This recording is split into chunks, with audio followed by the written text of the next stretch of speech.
syempre sa buong mundo. Ako po muli si Maharlika na matagal lang nakikipaglaban, hindi lang po para sa ating mga mamamayan sa Pilipinas, kundi lalong-lalo na sa OFW.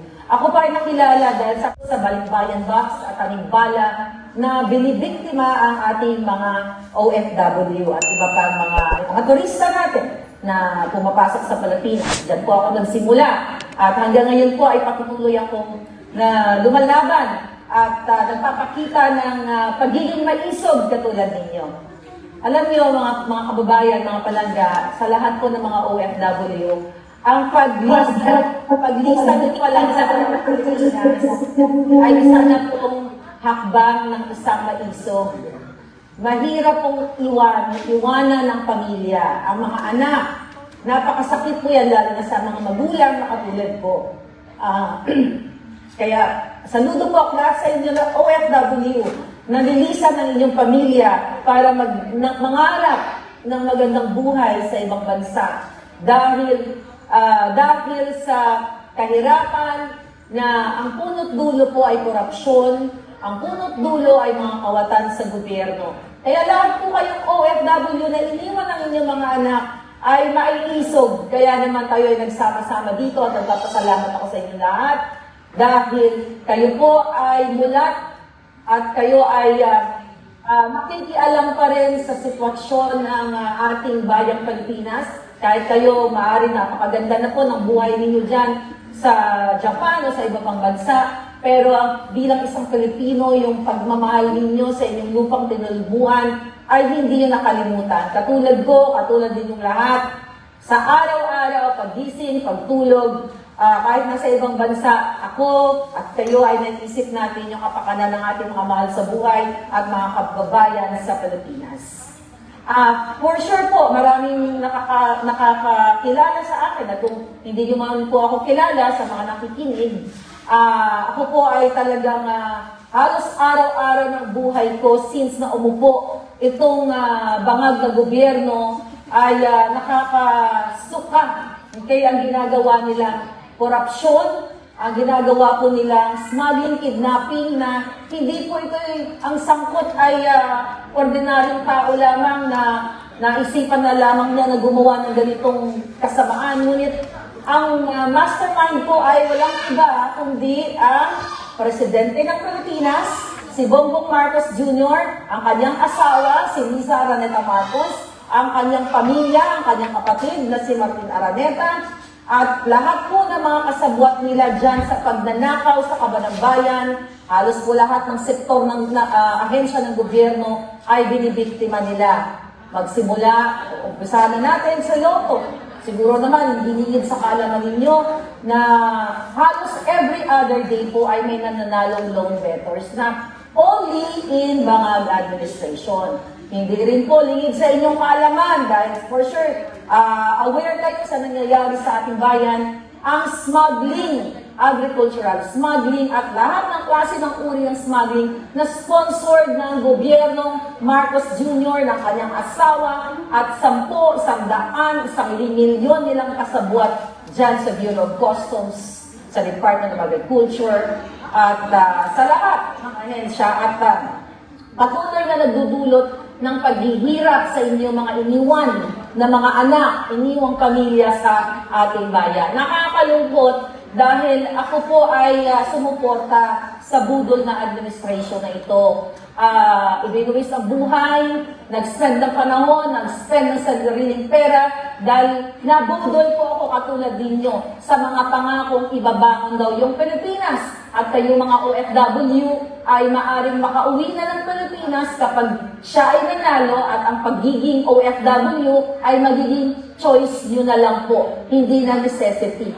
Pero taliwas sa mga pangako ni Marcos Jr. ay imbes na umuwi kayo, lalong gusto nyo pong tumakas sa Pilipinas o yung mga nasa Pilipinas, tumakas sa Pilipinas, tumakas sa kahirapan at maghanap ng oportunidad sa ibang bansa. Nakakalungkot dahil ako po ay naging isa sa sumuportang ng budol administration na ito at maaari na mayroon akong na-influensyahan na iboto siya dahil sa boses ko nung time na yun. Humihingi ako ng pasensya dahil hindi ko akalain na sobrang ito po yung ibibigay nila sa ating gobyerno, yung kadiliman. Wala po silang pakialam sa atin, sa inyo, sa lahat ng Pilipino. Dahil kung may pakialam si Bongbong Marcos Jr. at kanyang asawang si Lisa Araneta na namirunong sangkot sa kidnapping sa Turkey. Ayan po, paulit-ulit kong sinabi, siya, si Lisa at si Marcos Jr. ay ginamit, pinabuso ang kapangyarihan para mangidnap ng minor de edad sa Turkey. Okay. Hindi ko po akalain na ang pagsuporta ko sa kanila ay magdudulot ng ganitong karimlan o kadiliman sa inyo. Kaya hanggat maaari, sabi ko sa araw-araw na ako po ay nag-vlog noon during campaign. Actually, since ng 2016, nagkinampanya ko talaga sila. At hindi ko parang hindi po ako pwedeng tumigil na lang na wala, hayaan mo na. Di ba, hayaan mo na sila, wala ka nang magawa, wala na akong magawa. Hindi po pwede kasi meron akong guilt feeling dito sa puso ko na because of my voice, may na-influensyahan akong na iboto siya. So, ito nga po, yung ibinigay sa ating mga kababayan na kadiliman. Imagine nyo, mga palangga, kung mayroong pagmamahal itong bangag na gobyerno ito, nagpa-party sa Malacanang, halos every other night, every night. Nawala silang pakialam sa mga Pilipinong nagugutom. Yung pagka-travel po ni Marcos Jr., di ba, since na umupo siya, kasi nasabi niya sa atin na maraming mga pledges na mga foreign investors. Nasaan na po yun? Wala. Puro lang po laway ang ibinigay sa atin at puro lang mga katang-isip. Okay? Puro lang hallucination ang ibinigay sa atin dahil kung totoong may mga foreign investors since na umupo siya, di sana nakikita natin ang result, di ba? Nakikita natin na maraming job opportunities. Pero mga kababayan, kayo na po mismo ang humusga, wala pong mga job opportunities. Sa halip, lalo tayong nalulubog sa kahirapan dahil wala naman talaga silang intensyon na ibangon ang inyong pamumuhay. And ano pa po ba yung nagaganap sa atin? Marami pong kinikidnap, maraming dinudukot na mga kababaihan, kaya laking all ages sa ngayon. Ang taas ng krimen sa Pilipinas, magtataka ka, bakit? Ganito ka talamak ang pagdudukot sa mga bata, sa mga estudyante. So, yan ba ang ibabangon ang Pilipinas? And another issue na nasa puso ng taong bayan, yung pinangako ng bigas, yung mga ibaba ang bilihin. Hindi po yan naganap. Bakit hindi naganap? Kasi mga kababayan, sila mismo ang promotor ng smuggling sa Pilipinas. Kaya never ever magkakaroon ng pagbaba ng presyo ng mga bilihin, lalo na yung bigas, at never ever magkakaroon ng pagbago ng mga magsasaka dahil ang unang nagbibiktima mismo ang gobyerno ni Marcos at ang kanyang pamilya sa patuloy na pakikipagsabuatan sa mga importer and smuggler na nakikinabang kung hindi ka mag-anak, kaklase, cronies at mga lahat ng mga kakilala nila na nakikipagsabuatan sila at kumikita sila sa illegal na negosyo. Punta po tayo sa pulburon o sa drogang yan. Diba? Noong panahon ni Pangulong Duterte, ang daming mga high-profile individuals na mga nasa kulungan na mga nahuli dahil sangkot dito sa illegal na pulburon na ito. Pero sa panahon ni Marcos, di po ba nakita ninyo yung alitagtag? Yung nahuli nilang 1.8 tons, naging 1.4, naging 1.2, pabawas ng pabawas ang minuli nila. Then, sa media, nakikita yung protected pa po yung driver na nag-transport nitong pulburo na ito or shab-shab, yun what I mean, di ba? So, bakit ganito yung nangyayari sa Pilipinas? Kasi po, kapag bangag ang presidente o wala sa tamang kaisipan, wala po yan pagpapahalaga sa ating bayan. Para po yan parang isang pamilya na ang ama ng tahanan ay wala sa ayos, kaya nagkakaletse-letse yung buhay ng mga anak, napapahama. Parang ganito yung nangyayari sa ating bayan kasi wala po sa tamang kaisipan. Yung presidente, ang first lady, kita niyo naman, di ba, ang first lady, nang aagaw ng anak. Kita niyo yun. Nung independent, araw ng kalayaan. napaka-formal ng event na yun at may mga bisita tayo from all over the world na mga diplomats. Pero walang habas. Itong First Lady, namang agaw na lang ng alak na walang ahiyan. Yan po ang mga senyales na wala sa ayos ang namumuno sa atin. So, I can go on and on and on sa dami po ng issue nitong gobyernong ito. Pero sana po, hikayatin natin ang ating mga pamilya sa Pilipinas, ang inyong mga anak, mga kapatid, mga kaibigan, lolo't lola, na sana magsalita sila, mag-speak up day sila. Kapag may mga panawagan na kailangan ng inyong boses, sana magkaroon po kayo ng tapang dahil ito naman ang laban natin. Ang laban natin lahat ay buwis buhay at para ito sa susunod na henerasyon. Wala na po, corner na po tayong lahat dahil wala na po tayong kakampi sa mga nakaupo sa gobyerno dahil lahat sila magkasabwat. Magkasabwat sila sa lahat ng illegal. Wala po silang pagpapahalaga, hindi nakikinig si Bangag Jr. sa atin. Ito na nga lang yung hakbang ng naisog na ito. Itong ating peaceful rally sa iba't ibang sulok ng mundo, lalo sa Pilipinas.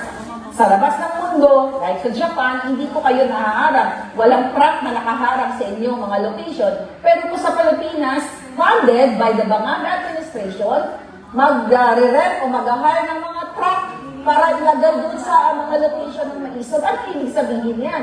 Kinikitil ang ating malayang pamamayan. Ayaw tayong dinggin. Ayaw tayong pakinggan kasi ang gusto nila yung utak pulburon na mga haras sa Pilipino. Huwag na po tayo lumayo. Yung ginawa nilang pag-search sa KOJC, sa Davao, ilang simultaneous search ang ginawa nila without search warrant. Paglabag sa batas, may nagbunis ng buhay, may nasaktan.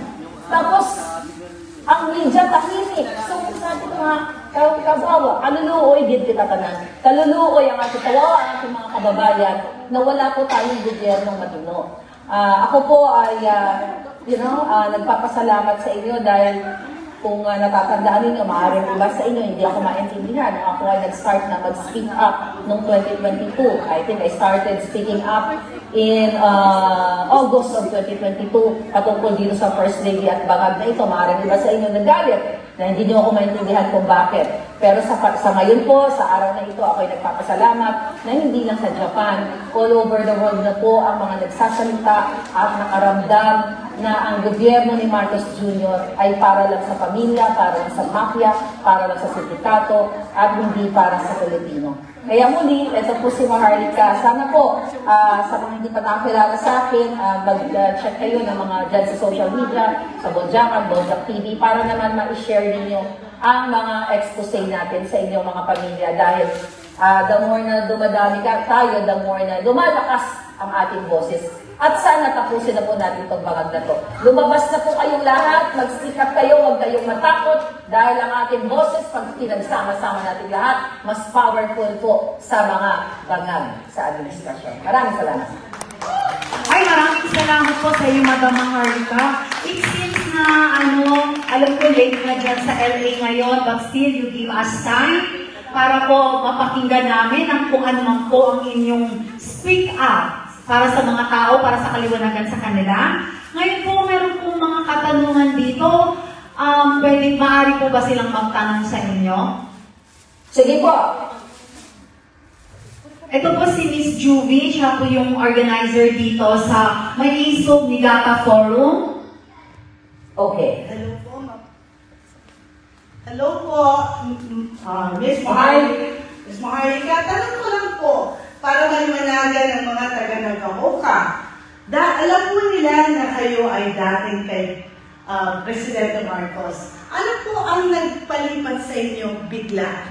Bakit po kayo biglang tumiwalag? Pakipaliwanag po. Good question po. Bakit ako tumiwalag? Actually, nang nasa Pilipinas pa lang po ako, nung umatin po ako ng inauguration, noong June, tinigita po ako ng walang yang First Lady na yan.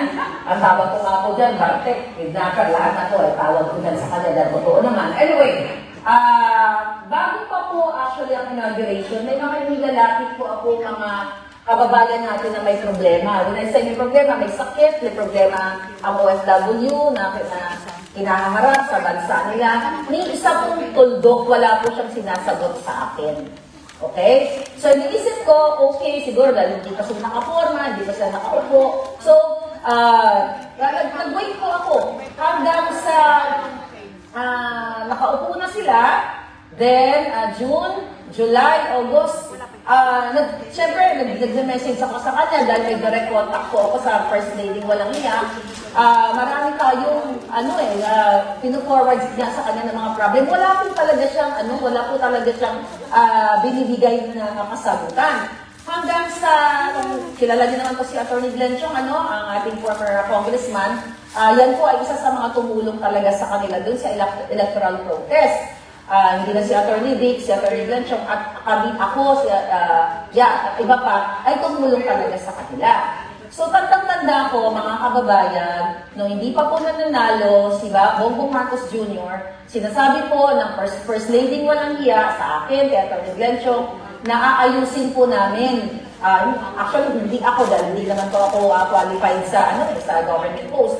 Aayusin ng gobyerno Marcos kapag nakaupo na ang ating election system para hindi po magkaroon ng dayaan at para magkaroon po ng tsansa ang mga ordinaryong Pilipino na na qualified na tumakbo sa mga pangpublikong posisyon. So tanda ko po yan na may mga meeting kami, may mga group chats kami na si Glenn Chong daw ay ilalagay ni Marcos Jr. sa COMELEC as chairman. Para yun ang gagawin ng trabaho. So, isang araw po ay pinalo up ko yan. Sabi ko kay First Lady Bartek, sabi ko, sabi ko, madam, sabi ko na gano'n, hindi ko pa nakikita yung pangalan ni Glenn Chong sa chair, na i-appoint as COMELEC chair. So, akala ko ba, ayusin natin ang ating electoral system. So, hindi siya sumagot doon. So, wala talaga siyang sinagot. As in, hanggang ngayon wala siyang sinagot. So, I had a feeling na hindi talaga gagawin na nabaguhin yung election system, yung ating election system. So, isa yun. So, parang, what's the point na sinuportahan natin na itong mga taong ito na gusto niyang ayusin daw yung ating electoral system, pero hindi naman naayos. Yung pala, without me knowing, which is hindi pa naman may kwento ni Atty. Glenn sa akin during that time, nakipagsabwatan pala itong si Lisa sa Smartmatic ng, I think, December of 2021 and March of 2022 bagong election. Kaya pala hindi niya ako sinasagot. So parang sa akin doon, ano to? Parang sinong ilalagay? Kung paano natin to maaayos? So isa yun sa punto. And another thing, yung mga pangako po nila na, nung ako na celebration, I think June 30, yung gabing yun, na-meet ko po yan, yung mga kamag-anak ni Liza, nandiyadyaan sa dinner na yun. So napag-usapan namin kung ano gagawin ni Liza kapag siya ay naupo na si Marcos Jr.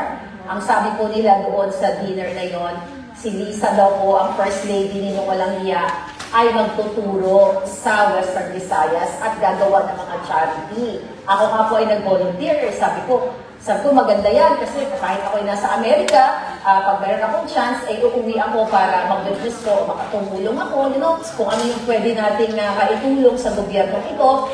At puno-puno ako ng pangarap. Ay hindi po yan naganap lahat. Kaya the reason why ako po ay nag-stick up. At last na lang, at yung pag-aaway-aaway nila o pagsira nila kay Atty.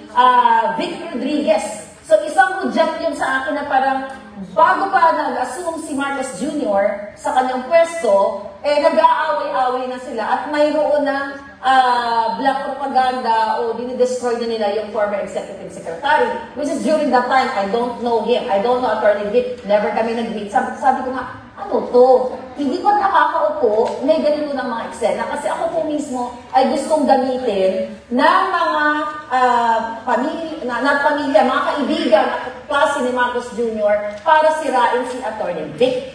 ng mga binintang nila na kesyo maraming offshore accounts. Isa po ako sa gusto nilang gamitin pero hindi ko ako nakisali doon. Dinedma ko kasi sabi ko, pakiramdaman ko muna kung totoo ba ito, ano ba talaga ang nangyayari sa gobyerno ni Marcos Jr. which hindi pa nagsisimula. So actually napakaraming dahilan kung bakit ako nagsalita at ipinamulat at pinakita sa inyong lahat kung gaano ka walang hiya ang gobyernong ito at wala po talaga silang pakialam sa ordinaryong Pilipino, lalo na sa mga sinasabi nilang loyalists. Na-experience ko po habang kami ay kumakain sa headquarters at na-experience ko rin habang kami ay nagpa-party noong May 9 during the election day yun, nagka-count na, overflowing po ang pagkain, coffee at everything, pero po ang mga kawawang loyalists sa baba ng building na yon, ni isang tinapay po walang bumabasa, walang nagbigay sa kanila sa Marcos camp o Marcos team. Isa po yun sa mga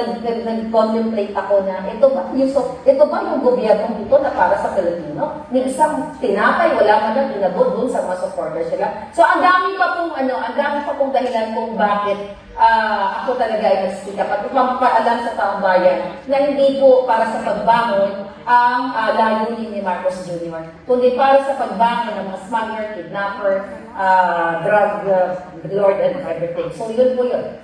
Maraming salamat, Madam Maharlika. Meron pa kong isang pahabol na tanong galing sa ating isang kababayan. Si Brother Pauline. Brotherhood. Meron lang akong gusto ko sa itanong sa inyo, Miss Maharlika. Hanggang kailan po daw mag-ibig sa mga tao dito sa Ano po? Sorry. Kailan mag-titiis ang mga tao, hanggang kailan mag-titiis ang mga tao sa mga nangyayari sa atin, sa Pinas at mga natatakot umuwi. Hanggang kailan magtitiis? Mag-titiis. Natatakot. So, umuwi ng mga pagtawag niyo. Kayo, gusto niyo umuwi. Takot kayo. Okay, kung tama po yung pagkarinig ko at ano po ba ay kung hanggang kailan magtitiis ang taong bayan sa gobyerno ni Marcos? Yes po. Okay. So, ano po yan? Actually, hindi po manggagaling sa akin yung desisyon. Nasa taong bayan po yan. Ako po ay araw-araw, nakita niyo naman, talaga naman grabe yung ating pag-vlog everyday para i-call out sila.